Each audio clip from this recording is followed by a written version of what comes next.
continuer pareil.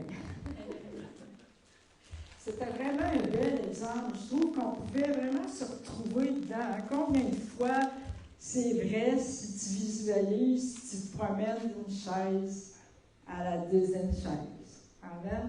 Le principal, c'est qu'on n'aille pas dans la troisième chaise, dans la chaise des perdus, puis que quand on est assis sur la deuxième chaise, mais qu'on ne se laisse pas influencer par la troisième chaise. Amen. Alléluia. Alors moi, je vais essayer de m'asseoir. Non, je n'essaye pas, je m'assieds sur la première chaise. Amen. J'ai bien aimé aussi, il a parlé du réveil pour les familles.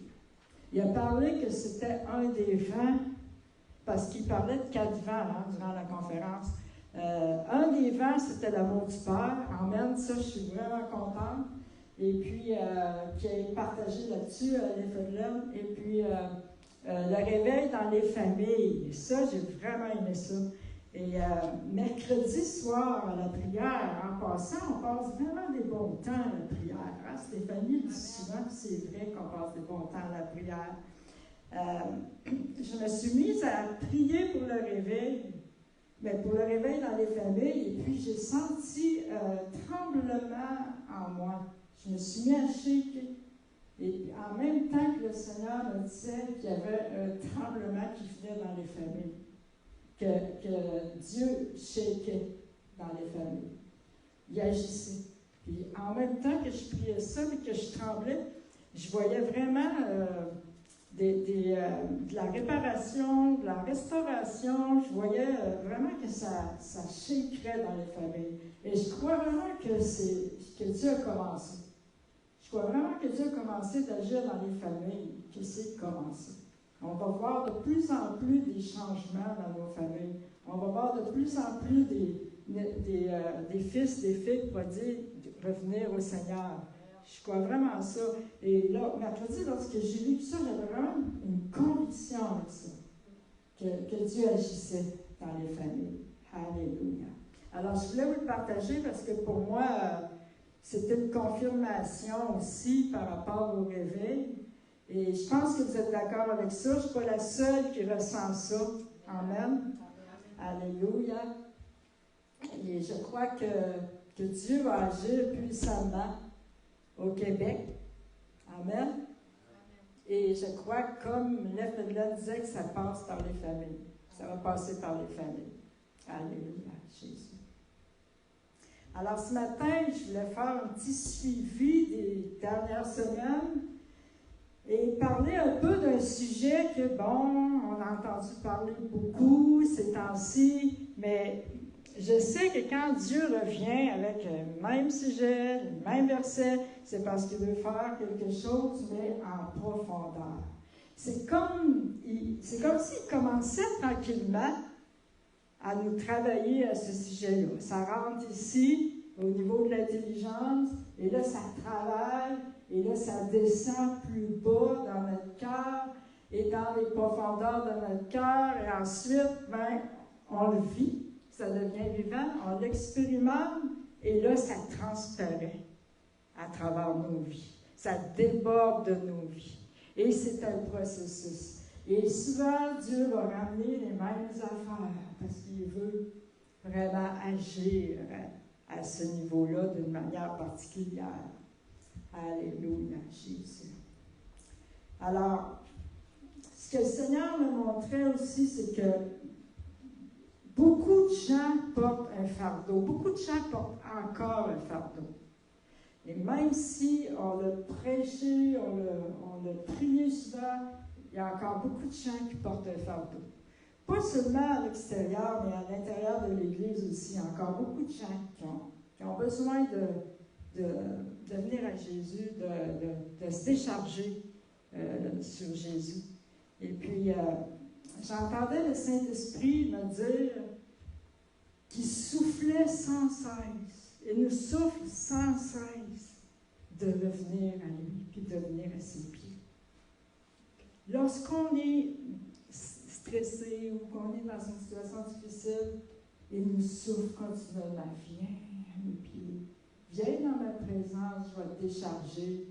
je vais t'alléger, je vais mettre prends mon fardeau, prends mon joug, il est léger. Et il me disait, il nous souffle ça continuellement dans nos vies. Et il me dit, fais-moi confiance, je vais le prendre ton fardeau. Parce que des fois, on dirait qu'on lui donne, mais on n'est pas sûr qu'il l'a pris. Je ne sais pas si ça vous arrive des fois. On dit, oh Seigneur, là, on vient à ses pieds, on dit, Seigneur, je te donne mon fardeau. Je te donne telle affaire, tel souci, telle situation. Et des fois, on dirait qu'on n'est pas certain qu'il l'a pris. Ça vous arrive? Moi, ça m'arrive. Des fois, on dirait que je ne suis pas certaine qu'il l'a pris. Alors, qu'est-ce qu'il faut faire? Continuer de lui donner. Il dit qu'il va le prendre. Il va le prendre. Il prend notre fardeau. C'est nous, des fois, qui doutent ou qui... C'est ça, tu sais. Mais...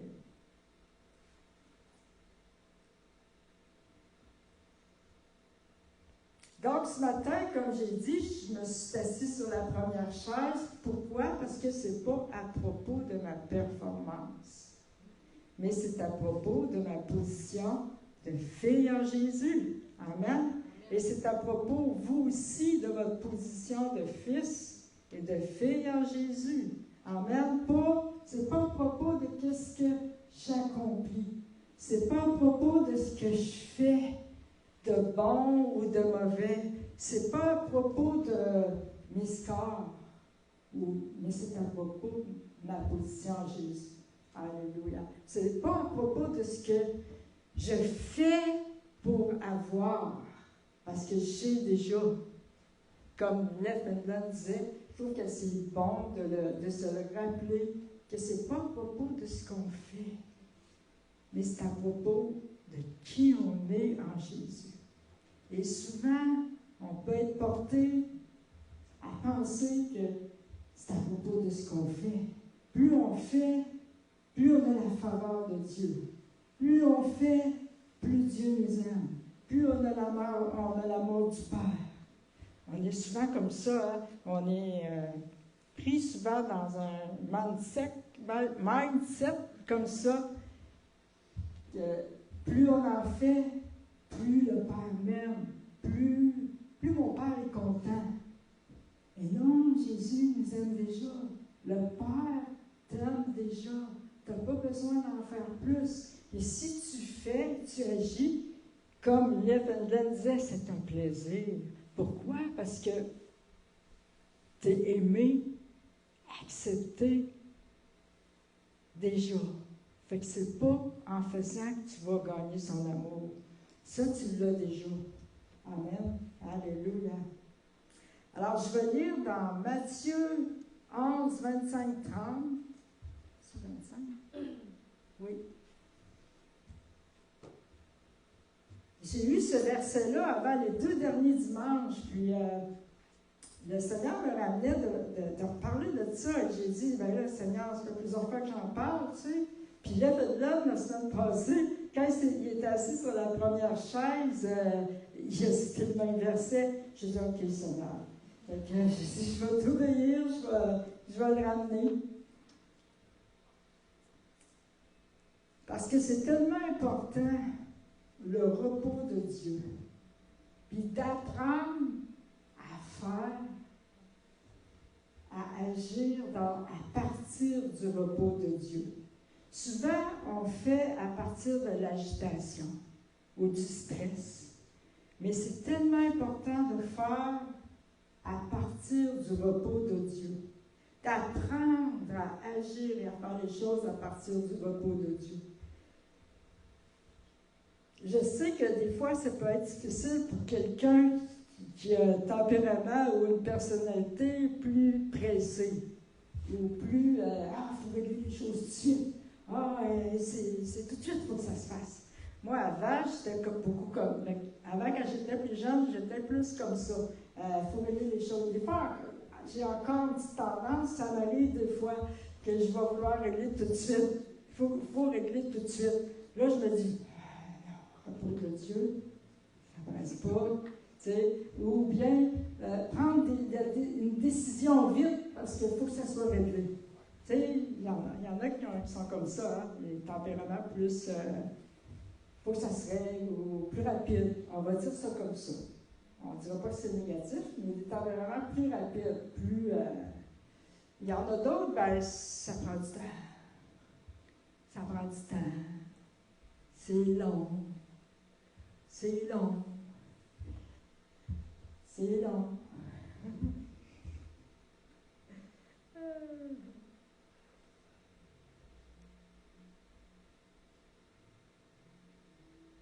Mais ce qui est super, c'est que avec Dieu, ça m'a marqué. Il n'y a pas d'échec. Il n'y a pas d'échec quand le Père est là. Amen. Le Père t'aime toujours. Le Père va toujours t'aimer. Il ne regarde pas à ton échec. Il ne regarde pas à tes erreurs. Il t'aime. Il va toujours t'aimer. Amen. Si je regarde mon fils jouer ou ma petite fille, j'ai une de mes petites filles qui joue au soccer et qui fait du cross-country. Moi, ce qui me fait plaisir, c'est de la voir avoir du plaisir à le faire. Pas au score qu'elle va avoir. Je sais qu'il y a de la compétition dans les sports, les jeunes, bon, tout ça. Ils veulent être le premier, ils veulent être le meilleur, ils veulent gagner, tout ça. Mais moi, ce qui me fait plaisir, c'est de voir qu'elle a du plaisir à faire le sport. Amen. Et c'est comme ça que Dieu, le Père, veut qu'on soit aussi. Qu'on ait du plaisir à faire ce qu'il nous demande. Qu'on ait du plaisir à le servir.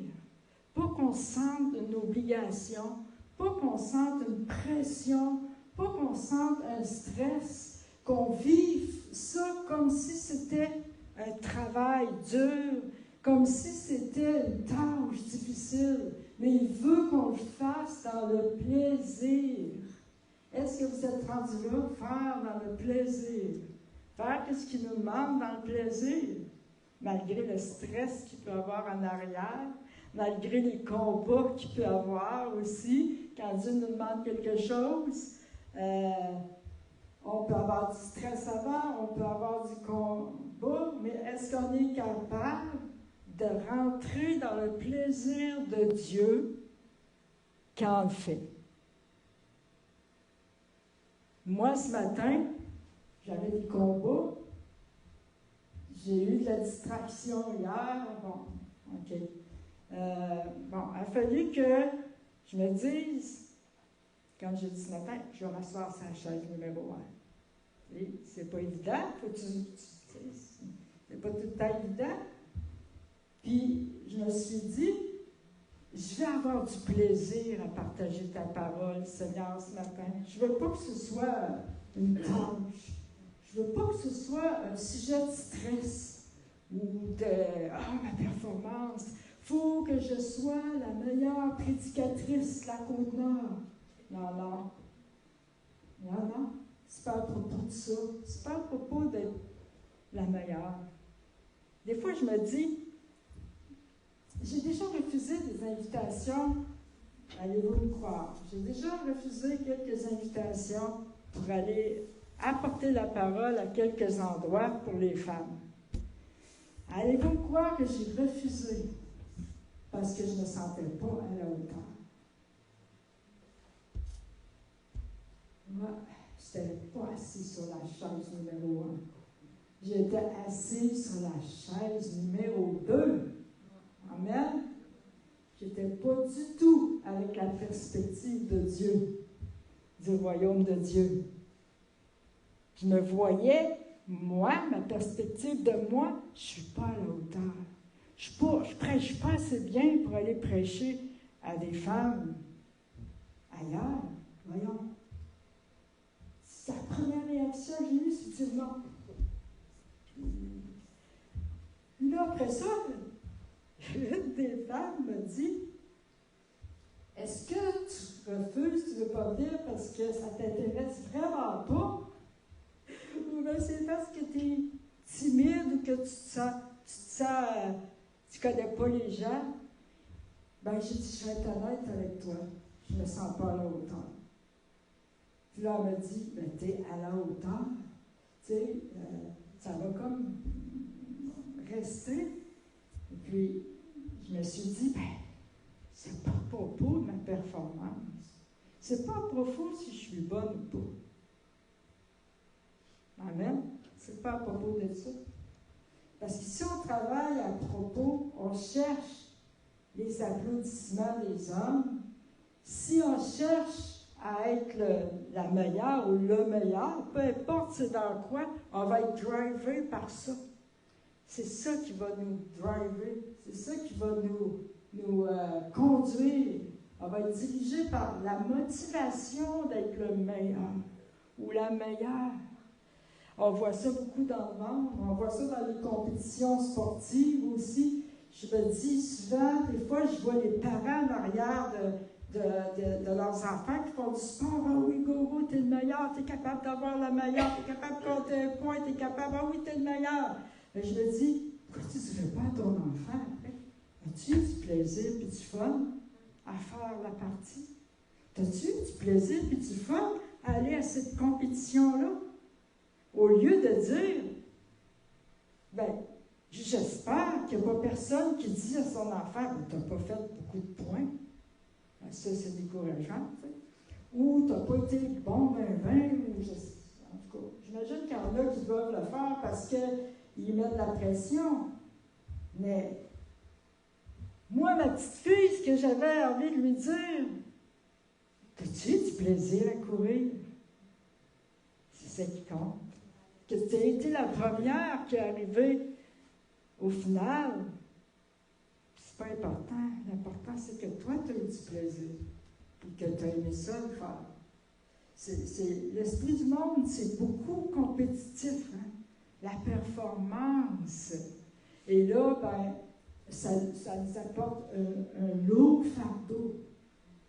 Les exigences dans le monde nous apportent un lourd fardeau. Il y a des enfants qui portent un fardeau.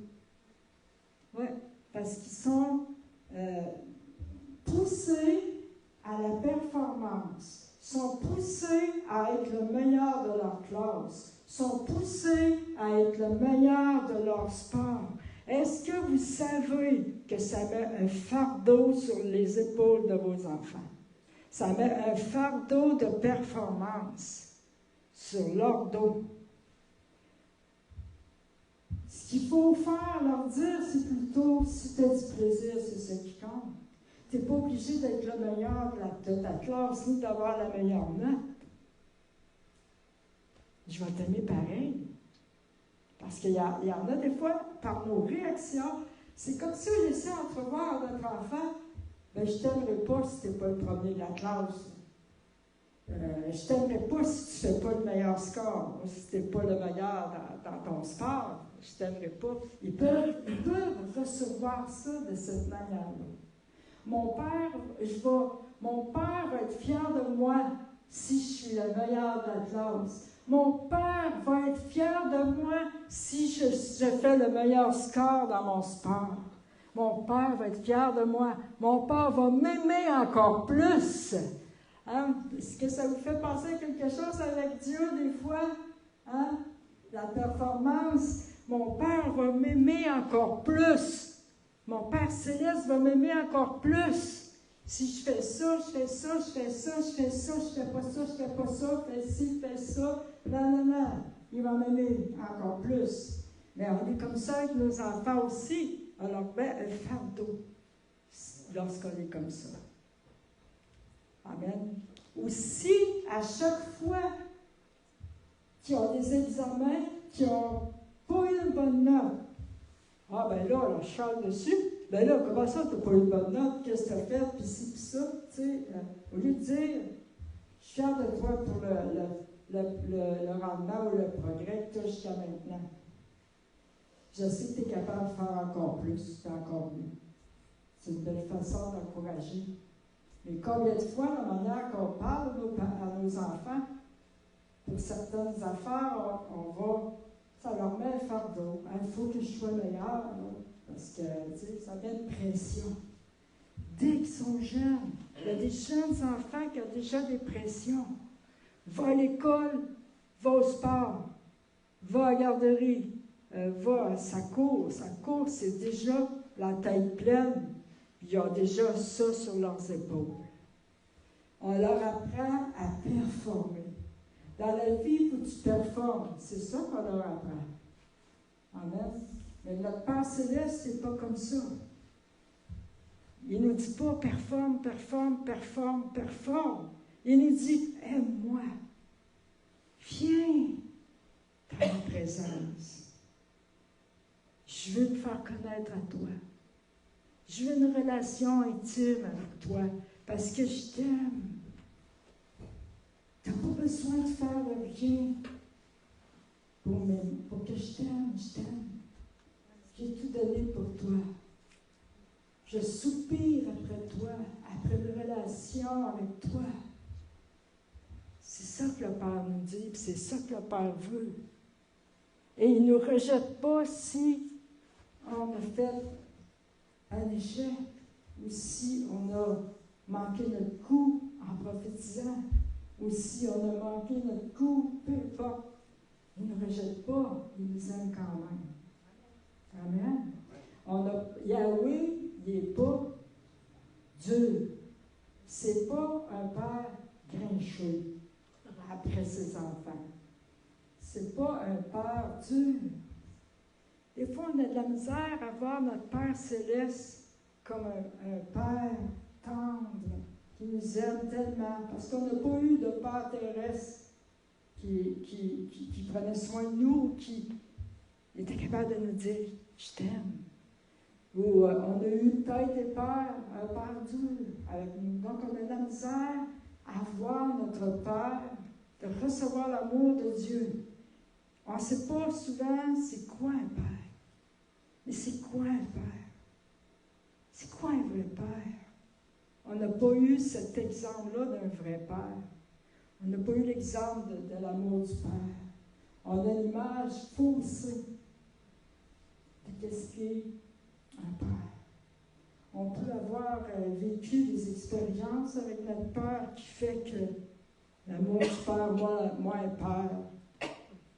Moi un Père. Fait que si tu me parles de l'amour du Père, si tu vas parler de l'amour du Père dans les pénitenciers, il y en a qui vont dire, je m'excuse, je ne suis pas capable de recevoir l'amour du Père. Mon père m'a battu, mon père m'a donné des coups de pied, mon père m'a dit, ils ne sont pas capables de concevoir que Dieu, l'amour du Père, les aime inconditionnellement. Parce que eux, qu'est-ce qu'ils ont connu? C'est pas un père qui les aimait inconditionnellement. C'est un père qui était raide et dur avec eux. Alléluia. Mais Dieu veut révéler à quel point il nous aime et que ça descende profond. Et puis qu'on puisse vraiment pleinement le vivre. Et qu'on puisse vraiment être enraciné dans son amour. Puis qu'on puisse vraiment comprendre et saisir la profondeur de son amour, puis notre position en tant que fils et fille de Dieu. Amen. On n'est pas une journée fille de Dieu, puis le lendemain, tu n'es plus fille de Dieu, parce que là, tu as passé lu ta Bible, ou parce que tu as oublié de prier. Ben là, tu n'es plus ma fille. Ou bien, hey, pensez-vous, Dieu, il joue comme ça. Ce ne serait pas trop sérieux, là. Ou, ben là, cette semaine, là, tu as prié juste 2 fois, là. Tu n'es plus mon fils, là.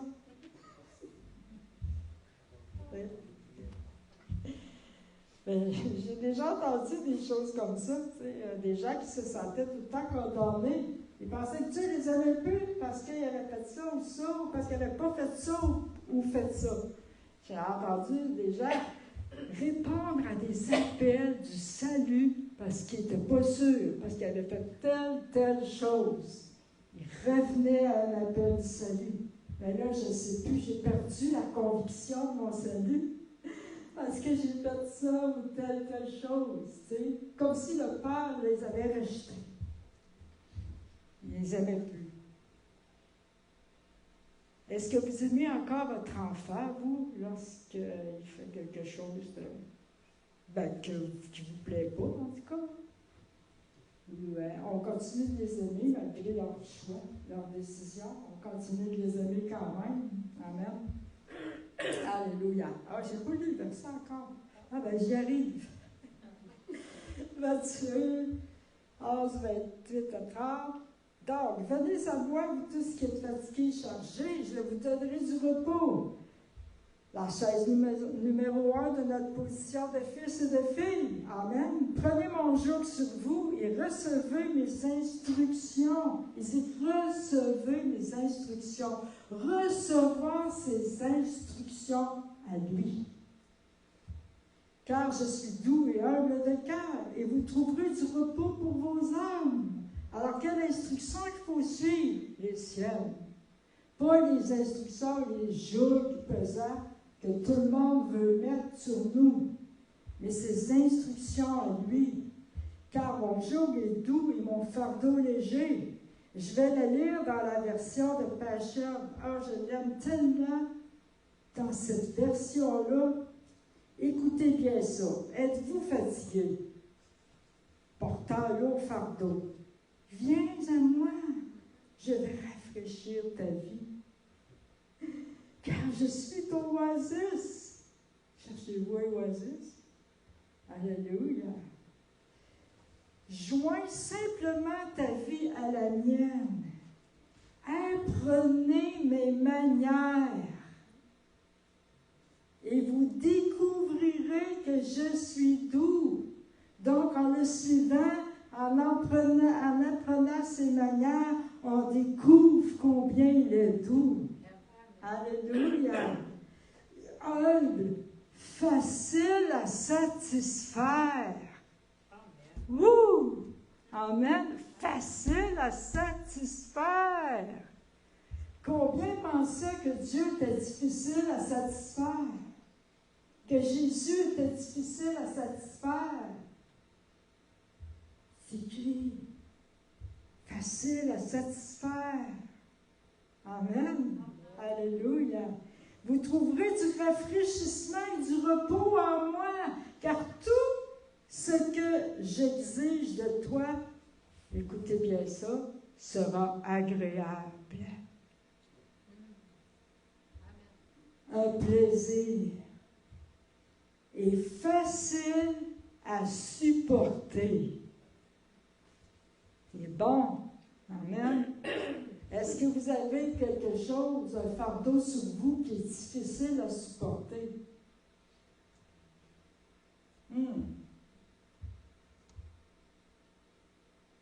Et facile à supporter, puis il dit, est-ce que vous ressentez que c'est agréable votre marche avec Jésus? Ou que c'est lourd? Quand c'est lourd, c'est sûrement pas le fardeau de Jésus qu'on porte, le joug de Jésus qu'on porte. Parce qu'il dit que ça va être agréable. Amen. Ça veut dire que tout ce qu'il nous demande, ça va être agréable. Alléluia. Jésus. Donc, Jésus nous invite à le suivre lui. Suivre ses instructions dans le plaisir d'une relation filiale avec lui. Wow! Alléluia, Jésus. Il ne nous demande pas de suivre la loi, une loi, quoique il y a des ordonnances, mais je vais lire un verset plus loin qui montre comment sont les ordonnances de l'Éternel. La loi est rigide, elle est sec, puis elle est lourde. Il ne nous demande pas de suivre des règles ou de faire des tâches, comme je disais tout à l'heure, raides, rigides. Il veut avoir une relation avec nous. Il veut que nous l'aimions parce qu'il veut se faire connaître et parce qu'il se fait connaître à ceux qui l'aiment. Il veut se faire connaître à ceux qui lui aiment. Il veut se faire connaître à ceux qui l'aiment, lui. Ça, c'est la relation. C'est pas une relation solo, c'est à ceux que lui aime et à ceux qui l'aiment. Il veut se faire connaître. Alléluia. Il cherche des adorateurs en esprit et en vérité. C'est une adoration de toute une vie. Il cherche des adorateurs. Parce que les adorateurs l'aiment. Ceux qui l'adorent aiment Jésus, l'aiment. Et c'est ce qu'ils cherchent. Des adorateurs et des adoratrices. Ceux qui l'aiment. Il va se faire connaître à ceux qui l'adorent. Alléluia, Jésus.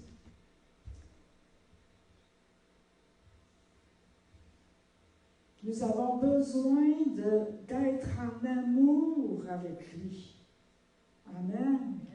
Comme Neuf disait, parce que nous sommes en amour, c'est un plaisir de le suivre et de le servir. Mais rendu dans la relation filiale, ce n'est plus vraiment le servir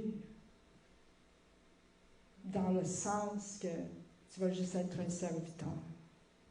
Tu es son fils puis tu es sa fille. Alléluia, Jésus. Ce n'est pas une relation d'esclave. Fais ci, fais ça. Fais pas ça. Alléluia, Jésus. Psaume 19, 8. Les ordonnances de l'Éternel sont droites. Elles réjouissent le cœur. Amen. Les ordonnances de l'Éternel réjouissent le cœur. Alléluia. Elles ne sont pas rigides ni dures, à moins que nous les lisions sans le Saint-Esprit. Là, ça peut paraître dur. Ça peut paraître, parce qu'on dit que la lettre tue, mais l'Esprit vivifie.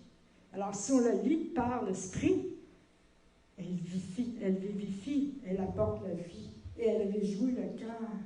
Les commandements de l'Éternel sont purs et il éclaire les yeux. Alléluia. Certaines personnes aiment les règles, la religion pour se sentir sécure. Ils aiment avoir des cadres, ils aiment se faire dire quoi faire. Habille-toi comme ça, habille-toi pas comme ça, mange pas ça. Il y en a qui se sentent sécures là-dedans. Mais ça, c'est des règles, c'est de la religion. Il y en a qui ont besoin on dirait qu'ils ont besoin de ça, ou pour se sentir spirituel. Mais la sécurité n'est pas dans les règles, elle est dans l'amour du Père. Elle est toujours dans son amour, la sécurité. Elle n'est pas dans la religion. La religion ne remplacera jamais la relation avec Jésus, la relation intime avec Jésus. Ce n'est pas des règles qui vont te combler. Tu peux avoir l'impression que ça t'apporte une sorte de sécurité. Je ne suis pas en train de dire que ça ne prend pas de cadre. Oui, ça prend un certain cadre parce que sinon, ce serait le chaos. Et que, oui, ça prend des cadres à nos enfants. On met des cadres à nos enfants. Mais la vraie sécurité est dans l'amour du Père, pas dans les règles. Pas dans une...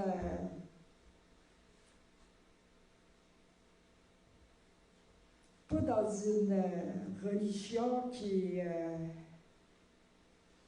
Fait qu'il n'y a pas de vie. Amen.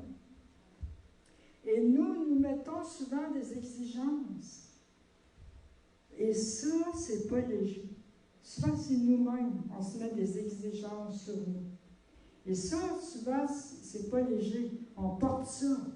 Et donc, on limite le Saint-Esprit à nos règles, à nos façons de faire, nos expériences ou notre compréhension. Et là, on dit au Saint-Esprit, on essaie de lui dire qu'à agir. On essaie de dire au Saint-Esprit quoi faire, quoi pas faire. Fais ci, fais pas ça, pas aujourd'hui, la semaine prochaine, ou dans ce cadre-là. On y met un cadre. Là, on veut que le Saint-Esprit agisse on essaie de le mettre dans une boîte, tu sais. Mais ça, c'est essayer de mettre des règles au Saint-Esprit, finalement. C'est essayer de on essaye d'encadrer cet esprit. Avez-vous déjà pensé à ça?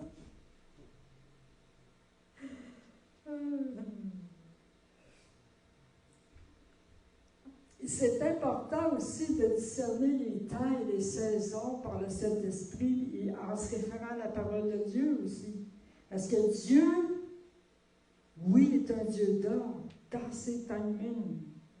Il faut discerner les temps, les saisons, ses timings. Il faut faire confiance à ses timings. Et souvent, comme je disais tout à l'heure, on est souvent pressé. Mais lui nous apprend la patience à travers les choses. Amen. Il nous apprend à la patience et à lui faire confiance aussi dans ces temps-là. Parce que c'est nous qui le suivons, pas l'inverse. C'est pas lui qui doit suivre mes projets. Parce que des fois, on a des projets, puis là, on demande à Dieu la bénédiction sur nos projets, mais on ne l'a pas consulté avant. On arrive avec nos propres projets. « Oh Seigneur, bénis mon projet. » Mais on ne l'a pas consulté avant. C'est à nous de suivre ses projets, pas à lui de suivre nos projets. Ça, c'est l'inverse. C'est nous qui devons suivre ses plans. Amen. Nous devons chercher continuellement c'est quoi ses plans. C'est quoi sa volonté? Pas essayer de le mettre dans notre boîte de projet ou dans notre boîte de pensée, ou je ne sais pas trop comment dire, mais c'est vrai, on essaie de le rentrer dans nos projets. Puis là, si ça ne fonctionne pas, ben là, Seigneur, comment ça? Là, tu ne comprends rien. C'est l'ennemi qui est venu contre moi. Pour ça, ça ne marche pas. Il doit y avoir quelque chose de spirituel.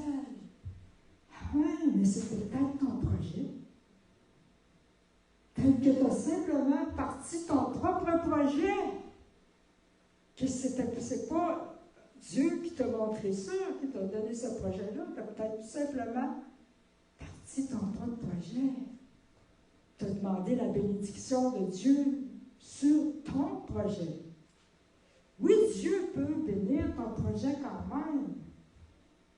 Mais je pense que tu peux avoir des difficultés si tu ne consultes pas Dieu avant de partir un projet. Surtout si c'est un gros projet ou si c'est des grandes... que ça va demander beaucoup. C'est mieux de consulter avant, vraiment. Ou de consulter les gens qui sont placés en autorité ou des conseillers spirituels avant. C'est mieux d'avoir des confirmations que de se ramasser avec nos projets, puis là, tu te sens seul, tu te sens abandonné. L'ennemi est sur moi. L'ennemi, il m'attaque. Mais il faut faire sûr que c'est vraiment les projets de Dieu. Puis des fois, on peut avoir à se repentir d'avoir nos propres projets. Puis les laisser pour faire sa volonté, pour embarquer dans ses propres projets. Alors, quand nous faisons cela, ben, nous entrons dans notre destinée. Là, lorsqu'on le suit, c'est plat pour notre vie. On entre dans notre destinée en lui. Amen. Il va nous diriger, il va nous guider. Alléluia.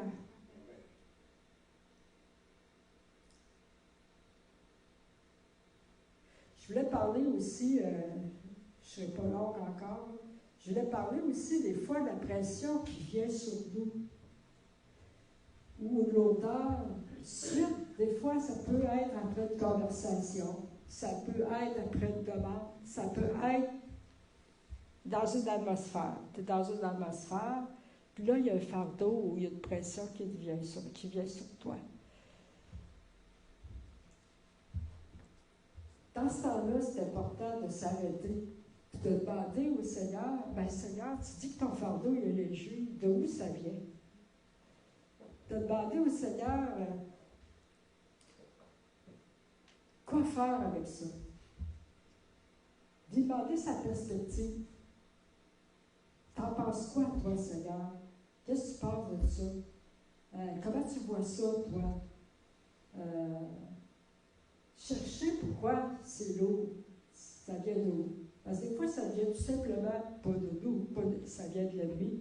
Ou des fois, ça vient d'une atmosphère qui est dans une pièce, ou ça peut venir à partir d'une conversation qui était désagréable. Là, tu t'en vas, puis tu as une pression sur toi, mais il ne faut pas que tu restes avec ça. Tu sais, c'est important de discerner. On parle de joug, là, ce matin, de joug pesant. Parce que le joug de Jésus, il est léger. Et des fois, il y a des fardeaux qui viennent suite à une conversation, suite à une atmosphère, ou suite à une demande, ou peu importe. Des fois, ça vient sur nous, puis on ne sait même pas. Comme ça, c'est là. Ben, il faut vraiment se demander d'où ça vient. Pas rester avec ça. Parce que si on reste avec ça, on peut marcher une semaine. Hein? Tu peux marcher une semaine avec un fardeau sur toi, là, lourd.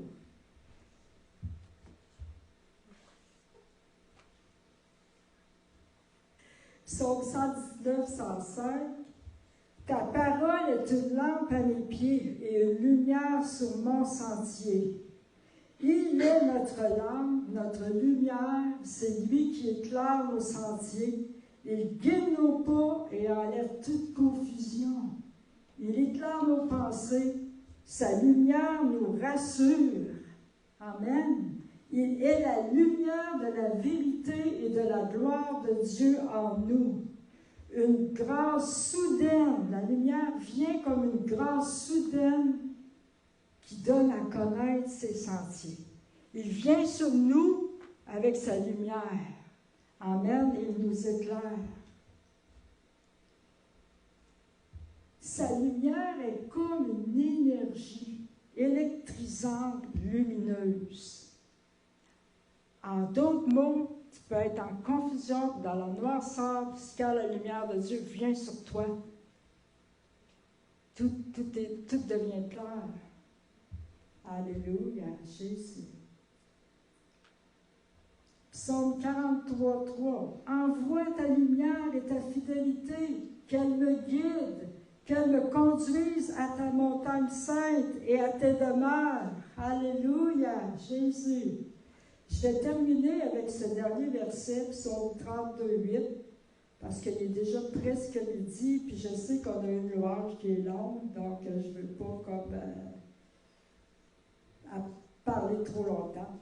Alors, le verset Psaume 32, 8, c'est dans la version Darby. Je t'instruirai, je t'enseignerai le chemin où tu dois marcher. Amen. Je te conseillerai ayant mon œil sur toi. L'œil de l'Éternel est sur nous. Amen. Il veille sur nous. Alléluia, Jésus. Donc, en conclusion, c'est de chercher son cœur. Chercher son cœur, puis il va te donner son cœur. Tu vas avoir son cœur aussi. Et tes désirs vont devenir les mêmes que lui. Amen. Donc, ces projets vont devenir tes projets. C'est vraiment une question d'intimité, de relation, puis d'avoir son cœur, d'un cœur à cœur. Plus je passe du temps avec lui, plus je vais avoir le cœur de Dieu. Plus je vais avoir son cœur. Plus je vais discerner c'est quoi sa volonté aussi. Parce qu'on peut avoir beaucoup de bonnes directions, des choses qui ne sont pas mauvaises en soi, mais de discerner la volonté de Dieu pour ma vie à cet instant. De discerner la volonté de Dieu, c'est autre chose. Parce que je peux faire plein de choses qui sont bonnes en soi, mais est-ce que c'est la volonté de Dieu? Parce que Dieu ne veut pas non plus qu'on s'éparpille dans toutes sortes de choses. Il veut qu'on fasse sa volonté à lui. Amen. Alléluia. Donc, je vais terminer juste avec un mot de prière. Si vous voulez vous lever quelques secondes, quelques minutes, pas 30 minutes. Alors, Seigneur Jésus, merci pour ta présence ce matin. Merci de nous aimer comme tu le fais. Merci pour ton amour, Seigneur. Et je prie, Seigneur, vraiment que ton amour puisse vraiment encore pénétrer, encore plus profond dans nos vies, dans nos cœurs, Seigneur, et que ton amour déborde de nous, déborde de nos vies, Seigneur. Et je prie aussi que si quelqu'un a un fardeau ici, que tu puisses venir enlever ce fardeau et alléger ce fardeau, Seigneur. Je prie dans le nom puissant de Jésus. Alléluia.